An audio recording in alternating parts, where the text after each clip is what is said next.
scripture reading comes to us this morning from the book of Daniel, chapter 7, beginning in verse 1. This is God's Word. In the first year of Belshazzar, king of Babylon, Daniel had a dream and visions of his head while on his bed. Then he wrote down the dream, telling the main facts. Daniel spoke, saying, I saw in my vision by night, and behold, the four winds of heaven were stirring up the great sea. The four great beasts came up from the sea, each different from the other. The first was like a lion, and had eagle's wings. I watched till its wings were plucked off, and it was lifted up from the earth, and made to stand on 2 feet like a man, and a man's heart was given to it. And suddenly another beast, a second, like a bear. It was raised up on one side, and had 3 ribs in its mouth between its teeth. And they said thus to it, Arise, devour much flesh. And after this I looked, and there was another, like a leopard, which had on its back 4 wings of a bird. The beast also had 4 heads, and dominion was given to it. After this I saw in the night visions, and behold, the 4th beast, dreadful and terrible, exceedingly strong. It had huge iron teeth. It was devouring, breaking in pieces, and trampling the residue with its feet. It was different from all the beasts that were before it, and it had 10 horns. May the Lord grant us understanding of His words this morning. Well, we now come to that portion of the book of Revelation where people's imagination just absolutely go wild. It's like people get to this portion and they flip a switch that says, I know, let's divorce this chapter from everything else and make things up. So a couple of reminders would be in order before we begin this chapter.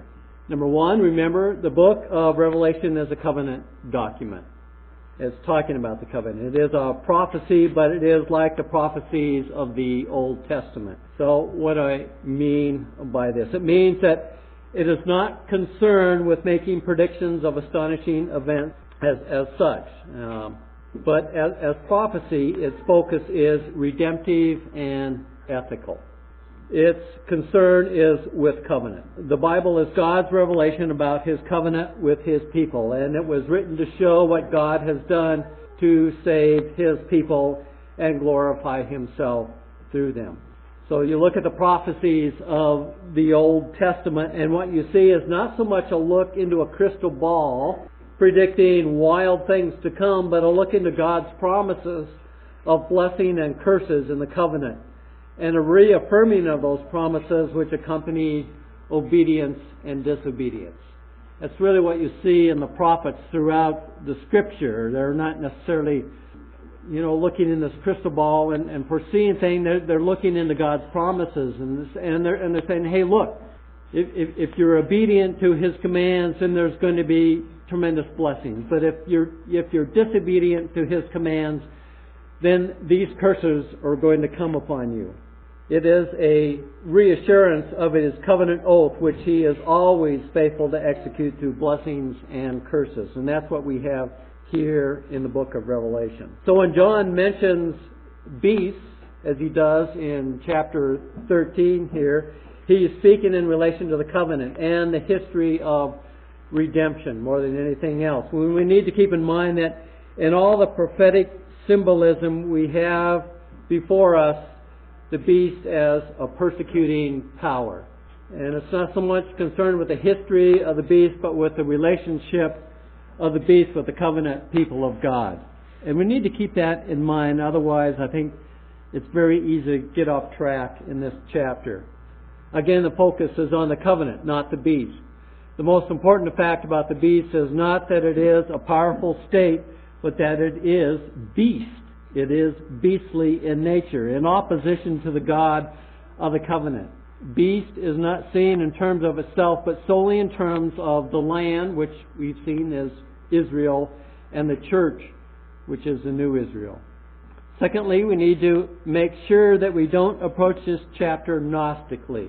Now, the Gnostics, as you know, fragmented the faith. They were famous for fragmenting the faith. They pulled things apart and isolated them. They separated the spirit from the flesh, the inner from the outer, and they discussed them in isolation from one another. The Gnostics were famous for their licentious living But what they were doing is they were separating their life in the flesh from the life in the spirit. They separated those two, and everything, the spirit is good, but the flesh is evil, and they separated those two. And so they were able, on one hand, to live this licentious life, but on the other hand, they proclaimed to be very spiritual. And that's what the Gnostics were doing. They separated the inner from the outer. And of course, we see the devastating effects of this in the church today, which to a large extent was brought about by Enlightenment thinking. And I think Tim has taught us that, if not from the pulpit, certainly in our conversations with him. And of course, this Enlightenment thinking was really revived the Hellenistic view of the primacy of the intellect, making faith a matter of assent to propositions rather than a covenantal bond between God and His people. Of course, Kant, who called for a pure religion of universalizable, rational truths and morality devoid of particular historical claims. In other words, he was saying man will not be defined by membership in a community, but create his own reality and give his life the meaning he chooses. Well, that was Gnostic to the core. Well, we do not need to concern ourselves with Kant so much here as a couple of other ways that Gnosticism creeps into this chapter in chapter 13. And two of the ways that Gnosticism creeps into this particular chapter is one through sentimentalism. Now, sentimentalism really sees the world apart from the reality of the fallenness of man, doesn't it? That's what sentimentalism is all about. It sugarcoats things. You don't like books with sin in it. Everything is nice and sweet, and Jesus is nice and sweet, and softly and tenderly Jesus is calling not. That's sentimentalism. This is where you get our Christian romance novels and the Christian fiction, much of the Christian fiction which is written today. Everything comes together nicely, and they live happily ever after. And so we often take a sentimental approach to what Messiah should look like. And I might add, as soon as problems come along, we abandon ship, don't we? We have this view of this nice Messiah, this nice Jesus, and everything is sugar-coated and sweet. But then when troubles come along, what happens? We abandon ship. So we often take a sentimental approach to what Messiah should look like. And when troubles come along, the first question that comes to our mind is, how could a loving God allow such things to happen? Well, to tell you the truth, I'm not sure how a lovey-dovey, hugs and kisses, everything sweet and nice God could allow those things either. But that's not my God. It isn't. That is a sentimental fabrication of a God. And of course, the opposite of this is what? Cynicism, isn't it? You have sentimentalism on one side of the ditch, and you have cynicism on the other side. Cynicism is a complaint against the good. Skeptical of everything. You look askance of all things, and so you separate out bits and pieces from the total and take things out of context. That's what sentimentalism does, and that's what cynicism really does. You separate it out from the context. Both sentimental and cynicism are Gnosticism, really. And this is what happens to a great extent when people approach Revelation chapter 13. They rip it apart from its covenantal context and subject it to either their sentimental or cynical Gnostic interpretations. They wrench it out of context and make assumptions altogether Gnostic about it. In chapter 12, we see that the beast is totally defeated.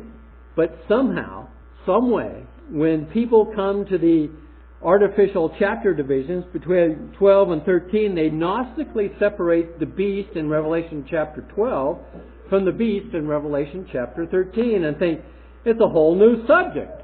And so we have what? We have this wild speculation going on. It's the mark of the beast. And the beast that's wounded in the head. And the 666. There's all sorts of interesting things occurring in chapter 13. But they're only interesting in that because people rip it out of its covenantal context, rip it out, and all of a sudden come up with these wild explanations. So we do have the mark of the beast. And the beast is wounded in the head. And what happens? He comes back to life, And this little switch goes on in people's mind. I know. It's got to be Kennedy, who everybody knows, and you know this for a fact. He's still on the 7th floor of the Parkland Hospital in Dallas, waiting to be revived. And that's how we get this wild speculation going on. Or, hey, how about that European Economic Union? And these are all things that people come to this chapter and give explanation to it. How about the European Economic Union? You know you have to have, 10 horns. You can only have 10 nations. And we all know it's going to get down to 10 nations sooner or later. With Gorbachev. Have you ever looked at Gorbachev's head? Mark of the beast. Little scar up there. Yeah, that's him. Ever noticed the mark of the beast on old Gorby? Wink, wink, nod, nod. So we have this wild speculation when we come to this, but it's Gnostic to the core, and that it's ripped out of the context of the book of Revelation. What we should be seeing are biblical images, and that's what we've seen all along. That's what John has focused on, the biblical images. And they are not complicated. John's images are not original, they are biblical. The beast in Revelation 13 is the same as the beast in Revelation chapter 12, verses 3 and 7. It's the same beast in Revelation chapter 17, 9 through 11. It's the same image as Daniel chapter 7, which we read, Daniel chapter 2. We don't have to guess and speculate. We don't have to kick at countries out of the European Economic Union. It should all be familiar to us. Daniel chapter 7, Daniel chapter 2. It's not that complicated, but as elsewhere, it does require us to be familiar with our Bibles. So forget everything you've learned about what this chapter might be talking about and begin to think in terms of biblical images, because that's what John is using here. Revelation chapter 13, verse 1. Then I stood on the sand of the sea, and I saw a beast rising up out of the sea, having 7 heads and 10 horns, and on his horns 10 crowns, and on his heads a blasphemous name. Now the beast which I saw was like a leopard. His feet were like the feet of a bear, and his mouth like the mouth of a lion. The dragon gave him his power, his throne, and great authority. And I saw one of his heads as if it had been mortally wounded, and his deadly wound was healed. And all the world marveled and followed the beast. So they worshipped the dragon who gave authority to the beast, and they worshipped the beast, saying, Who was like the beast? Who was able to make war with him? And he was given a mouth speaking great things and blasphemies. And he was given authority to continue for 42 months. Then he opened his mouth in blasphemy against God, to blaspheme his name, his tabernacle, and those who dwell in heaven. It was granted to him to make war with the saints and to overcome them. And authority was given him over every tribe, tongue, and nation. All who dwell on the earth will worship him, whose names have not been written in the book of life of the Lamb slain from the foundation of the world. If anyone has an ear, let him hear. He who leads into captivity shall go into captivity. He who kills with the sword must be killed with the sword. Here is the patience or perseverance and the faith of the saints. And I saw another beast coming up out of the earth or the land, and he had 2 horns like a lamb and spoke like a dragon. And he exercises all the authority of the first beast in his presence, and causes the earth and those who dwell in it to worship the first beast, whose deadly wound was healed. He performs great signs, so that he even makes fire come down from heaven on the earth in the sight of men. And he deceives those who dwell on the earth by those signs which he was granted to do in the sight of the beast, telling those who dwell on the earth to make an image of the beast, who was wounded by the sword and lived. He was granted power to give breath to the image of the beast, that the image of the beast should both speak and cause as many as would not worship the image of the beast to be killed. He causes all, both small and great, rich and poor, free and slave, to receive a mark on their right hand and on their foreheads, and that no one may buy or sell except one who has the mark of the name of the beast, or the number of his name. Here is wisdom. Let him who has understanding calculate the number of the beast, for it is the number of a man. His number is 666. So we have the picture here of 2 great beasts arising from the sea and from the land. And this should remind us of the 2 great beasts that we see kind of throughout Scripture. Job is a wonderful place. You have Behemoth from the land, Job 40, and you have Leviathan from Job chapter 41. Leviathan coming from the sea, associated with the abyss, the abode of the demons. And as we have seen, a picture of the raging deep is a symbol of the world in chaos through the rebellion of men and nations against God. Throughout the Psalms, you see the nations roaring and foaming, and God having control over them. So the beast coming out of the sea or the nations in rebellion against God. And we see this in Isaiah 57. It says, "The wicked are like the troubled sea when it cannot rest, whose waters cast up mire and dirt." Isaiah 57:20. And we see in this first verse here that the beast has 7 heads and 10 horns on his head. And on his head he has a blasphemous name. Well, this is the same beast as in Revelation chapter 12, verse 3. It's not a separate beast. "And another sign appeared in heaven. Behold, a great fiery red dragon, having 7 heads and 10 horns, and 7 diadems on his head." So that he had 7 heads, 10 horns, and 7 diadems. So we looked at the multi-headed beast a couple of weeks ago in Daniel chapter 7. It's really the same thing. Daniel combines some of them, but they're combined to form one serpent, the dragon. So the beast has as many heads and diadems. The dragon, as you notice, gave the beast power. The dragon gave him his power, his throne, and great authority. Giving him power, throne, and great authority. So this beast is Satan's son. Son of God was given what? Power, throne, and all authority in heaven and earth. Satan is merely parodying this in Scripture. So he gives the beast rising out of the sea power, his throne, and his authority. And of course, this beast is really explained to us in chapter 17, verses 9 through 11. It's the same beast here.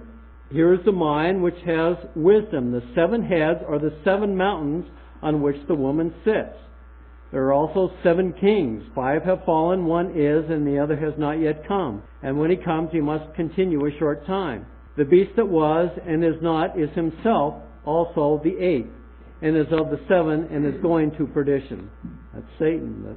The 10 horns which you saw are 10 kings who have received no kingdom as yet, but they receive authority for 1 hour as kings with the beast. So the 7 heads really are the 7 emperors of Rome. Rome is the city on the 7 hills, isn't it? John is simply using a very poetic biblical imagery. Remember, this was written to the churches at that particular time. So he's speaking of the kingdoms of that particular time. So he's speaking of the 7 emperors of Rome. The 10 horns, the crowns, are governors of the 10 imperial provinces at that time. On the heads, there were blasphemous names, we see. Here again, Satan is parodying God. The Caesars were gods. Each emperor was called Augustus or Sebastos, one to be worshipped. They set themselves up as gods. And we saw that as we went through even the letters to the 7 churches in Asia Minor, how the Caesars had set themselves up as God. And of course, one of the 7 emperors was Nero. And Nero, he didn't have much of an ego, but he did erect an image of himself that was 120 feet high. Small ego there. But it's simply a parody of the biblical high priest when it says they had blasphemous names on their heads. Satan is the great imitator. The high priest wore the divine name on his forehead.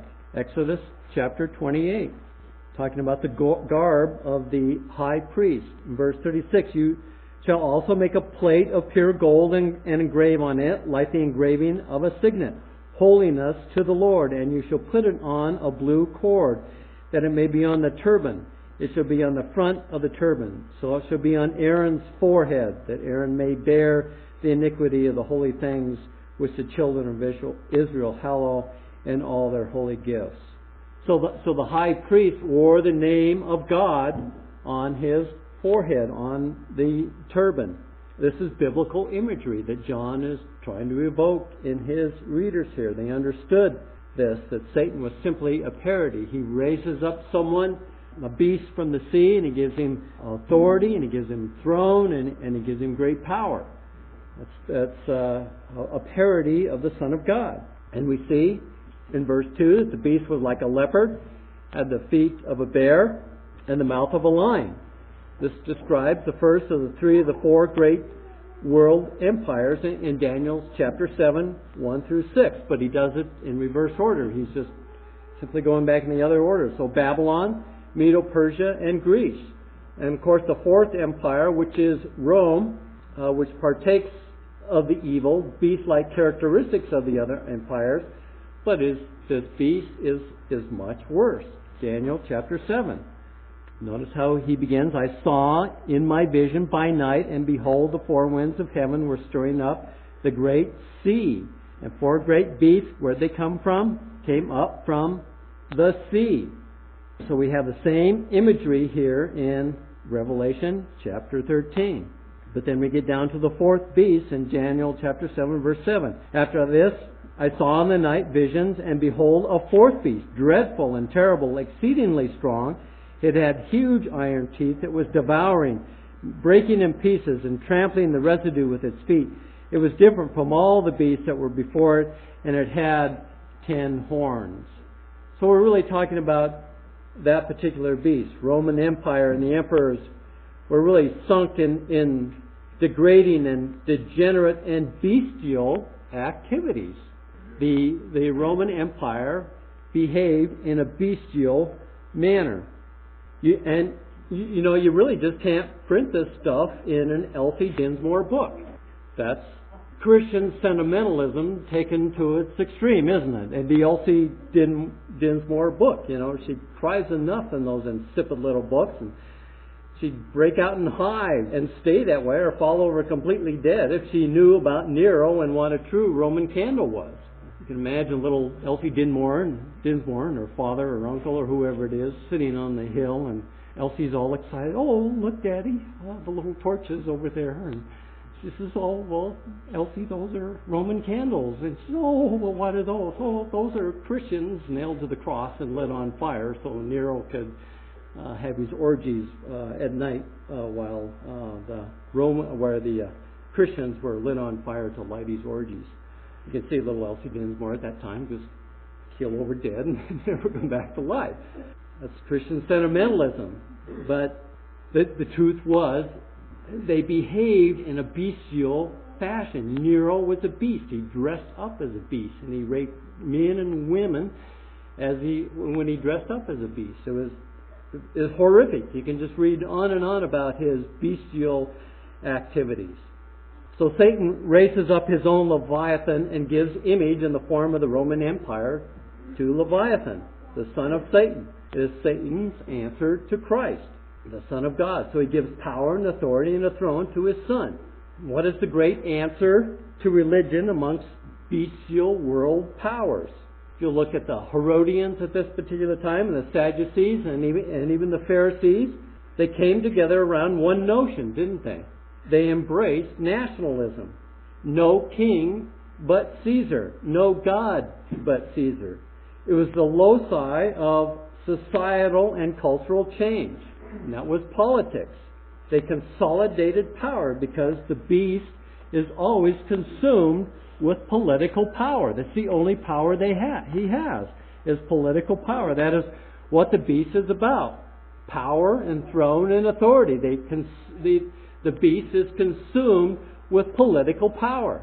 They think that that Christians want to take over the state because they think that the state is the only locus of genuine power. And so they begin to consolidate their power. You can even see this in the last election, the machinations of the left, the liberal left. They were just fearful that Christians were going to take over this country and consolidate their power in a political power. Well, the reason they're so fearful of that is the only power that they have, a bestial power has, is a political power. You can see it in some of the things that are going over in Moscow. I mean, the people over there just have their underwear all bunched up because they're afraid Doug Wilson is going to run for governor. And Doug Wilson keeps saying, why would I do something so trivial as that? That's not where the power lies. It doesn't lie in government. But a bestial power recognizes that the only power it really has is in politics. And so they consolidate their power. And unfortunately, the evangelical world oftentimes falls into the same trap as them. Well, we see in verse 3 that the serpent is mortally wounded in one of its heads. Now, again, this should remind us of JFK. No, this should not remind us of JFK. This should remind us of what? Serpent wounded in the head. Genesis 3:15. Serpent wounded in the head. Good. The first promise of redemption. Crush the head of the serpent. We need to think in biblical terms again. A couple of weeks ago we talked about, the book of Judges and those that had dragon-like terror. And where do they get it? They get it in the head, don't they? They either drop something on their head or had a tent peg run through their head by the seed of the woman. Some commentators equate this to Nero and the Nero Redivivus myth, which was that Nero would die and that he would be raised again. But we know from history that Nero died, but he wasn't raised again. And some people think that myth was really begun by people reading John's book of Revelation. But there was that myth at that time, Nero Redivivus, that he would die and rise again, mortally wounded and revived. But I think maybe a better explanation is referring to the empire as a whole, the Roman Empire, because the beast is the Roman Empire here, isn't it? And the Roman Empire was almost completely captured by the church at one time. Philippians 4:22. Paul greets the saints in Philippi. All the saints greet you, but especially those who are of Caesar's household.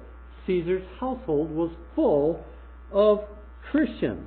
They were members of Caesar's own household that came into the faith. And it was so much so that Tertullian notes that Tiberius Caesar formally requested that the Roman Senate officially acknowledge Christ's divinity. The whole Roman Empire was this close to capturing, to mortally wounding the serpent. The whole Roman Empire came to dramatic conversion at that particular time. And of course this led to an outburst of persecution against the early church, and Tiberius' nephew Caligula, of that particular fame, slaughtered most of the household of Tiberius and exiled Tiberius himself. And of course this combined with widespread apostasy and many Christians falling away, the beast really revives. And you can read about some of that apostasy in the pages of the New Testament. In 1 and 2 Timothy and Titus and even in John you see about the apostates and the apostasy that was going on during that particular time. So the serpent was almost, it looked like it was dead. Here's the Caesar going before the Senate saying, no, let's claim Christ's deity here. Of course, the Senate rejected that. And so the Roman Empire revived. So the world marveled and followed the beast and worshipped the dragon. And the dragon gave authority to the beast again, the Roman Empire. And all those who dwell in the land worship him. Even the Jews worship him. The apostate Jews worship him. We'll see that in verse 11. And the apostate Jews claim we have no king but Caesar. And we saw that in the letters to the churches in Asia Minor, how the Jews at that particular time had sided with Rome.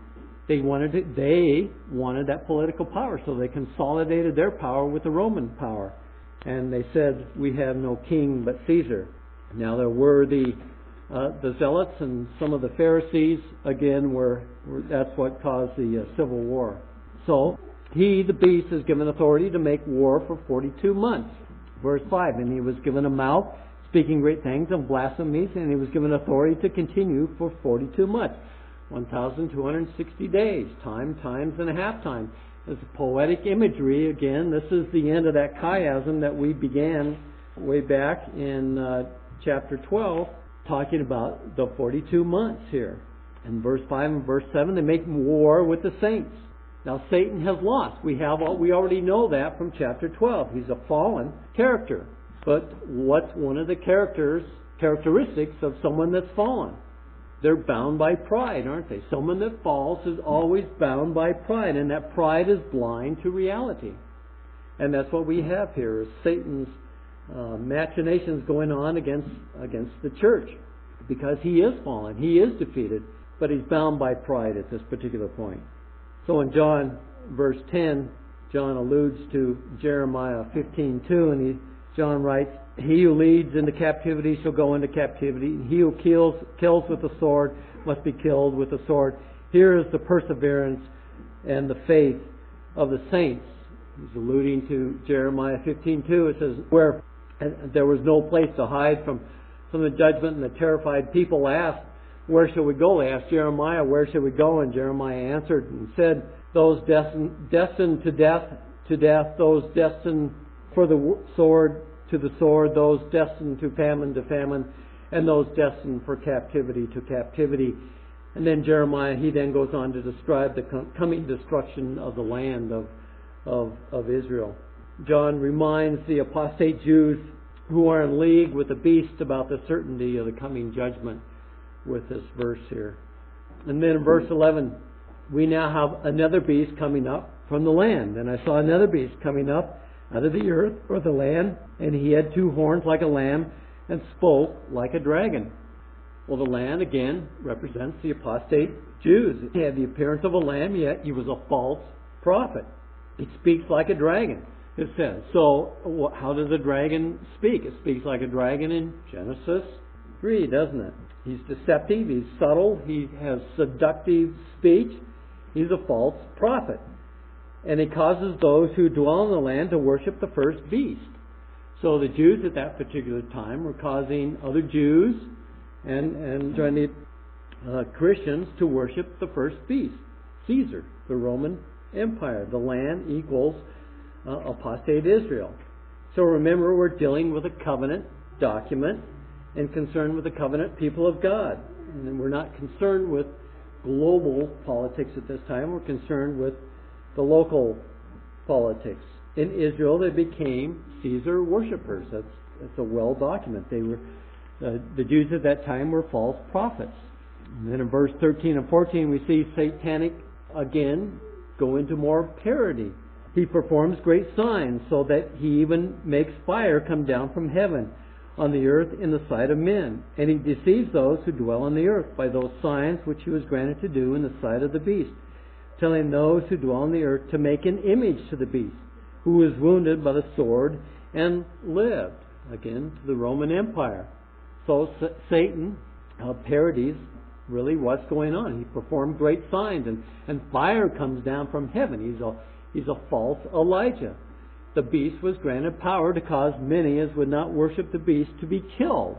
And you can read some of these tricks as we've been going through the book of Acts. We've seen some of these tricks that the Jews were using. So the beast was granted power to cause many as would not worship the beast to be killed. So there was tremendous persecution of the church by the Jews at this time. As Tim has pointed out throughout the book of Acts, the numerous false witnesses and persecutions that came via the Jews against the Christians. Acts chapter 4, chapter 5, chapter 6, 7, 9, 13, 14, 17, 18, 20, 22, 23, 24, 26, and 28.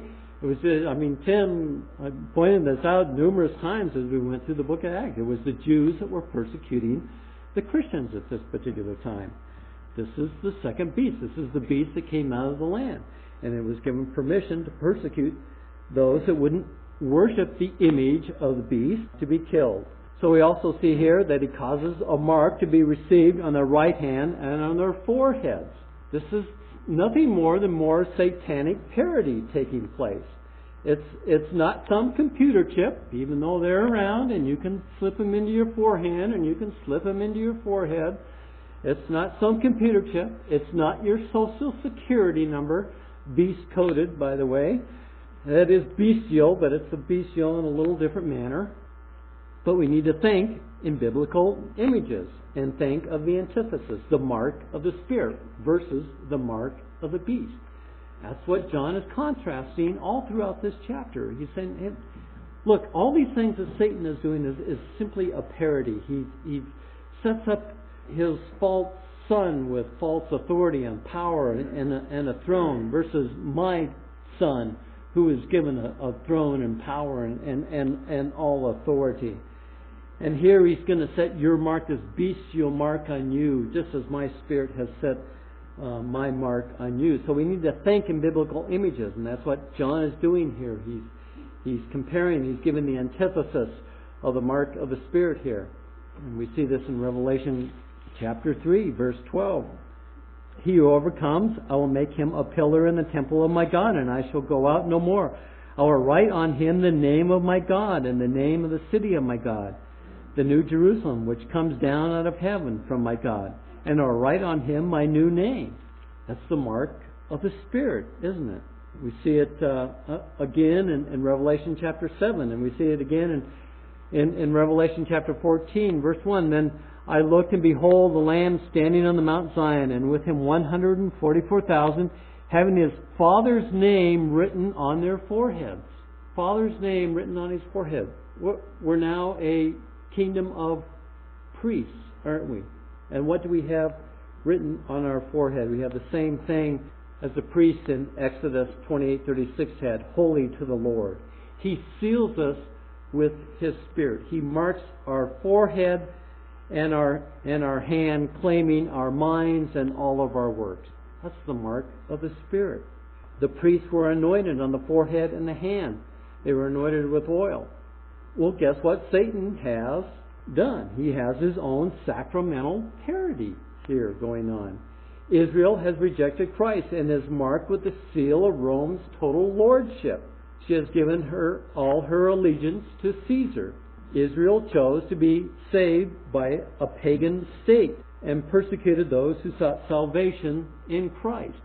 Just comparing the mark of the beast versus the mark of the Spirit. Israel has been remade into the image of the pagan anti-Christian state. Abraham's children have become the seed of the serpent here. So now we come to the last verse here in 18, and we haven't hit on all the details here. But verse 18, here is wisdom, let him who has understanding calculate the number of the beast, for it is the number of a man. His number is 666. Of course, this has led to wild speculation. I think you probably heard them all. Henry Kissinger, Mikhail Gorbachev, Ronald Reagan. I mean, you just go down the list. People trying to calculate the number of this man, and they're always thinking in contemporary terms. So they always try to come, well, Reagan's dead, mortally wounded, could come back to life. I'm pretty sure it's Ronnie. But we need to think biblically. 6 in the Bible is what? Simply the number of man, isn't it? In the Scriptures. 6 is the number of man. Man was created on the 6th day. 6 days you shall labor out of 7. Slaves in Israel were slaves for how many years? 6. And then they were released, weren't they? How many cities of refuge do we have? 6. 6 cities of refuge. Goliath was how tall? 6 cubits and a span. How big's a span? 6 fingers. It was 6 plus a hand grabbing for more. His spearhead weighed how much? 600 shekels of iron. 1 Samuel 17. And by the way, Goliath was wounded where? In the head. By who? The seed of the woman. The seed of the woman. Nebuchadnezzar's statue of himself was 60 cubits high and 6 cubits wide. Daniel chapter 3. Solomon, when he was starting to go the wrong direction, he was paid 666 talents of gold yearly. It's not a secret code for anything other than man and man's rebellion against God. Man standing on his own. Now it's also interesting that in both the Latin and the Hebrew, the numerical value of Nero is 666. But there are numerous difficulties when doing this. And I've read this week several different examples of how Nero could be calculated to be 666. And actually those, when they're calculating that, they're calculating in different ways. So there are some difficulties in that, okay? And so I don't think we want to get into necessarily saying it was Nero or not Nero, because I think there's difficulties that way. One of the things in the Hebrew, you come up with 666 if you have Caesar Neron, but you have to add an N to the end of Nero, and this was common. This is found in Hebrew literature, that Nero has an N at the end of it. But you do have to go through some machinations when you're numbering a particular man. But so when you're doing this, but Nero, and I think they're probably right that Nero is the number of the man. He is number 666 because he was so bestial in his nature. But Nero really symbolizes the whole spirit of the beast, and I think that's what John is getting at here. So we need to keep in mind that it's not necessarily speaking of a man, although it says it's the number of a man. But it's more than that. It's speaking of this persecuting power that's come upon the Christians. Revelation chapter 12, we get the big picture, don't we? It's a pursuit of the church by the defeated dragon. But that's the background, isn't it? And it's somewhat distant to us. Well, in chapter 13, it really all comes home. The beast, the dragon, raises up beasts out of the sea and of the land, Rome and apostate Israel.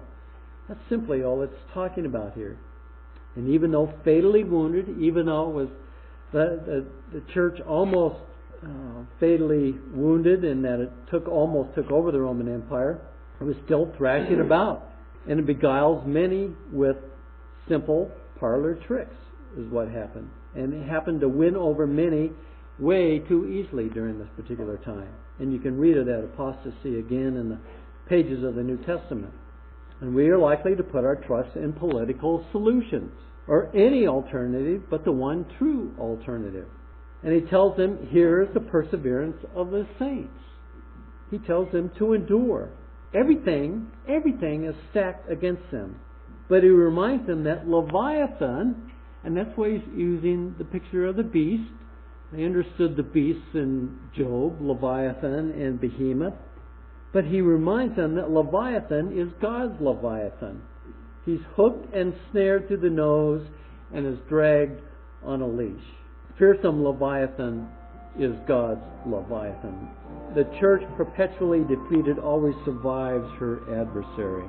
And he tells them, do not be beguiled by mere men, by the name of a man and the number of a man, by the power and the authority of mere men. Satan's wounds are fatal.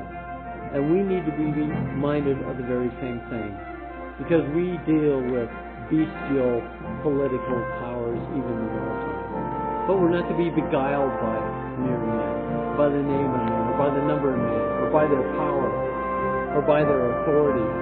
They're mere men, and Satan is fatally wounded.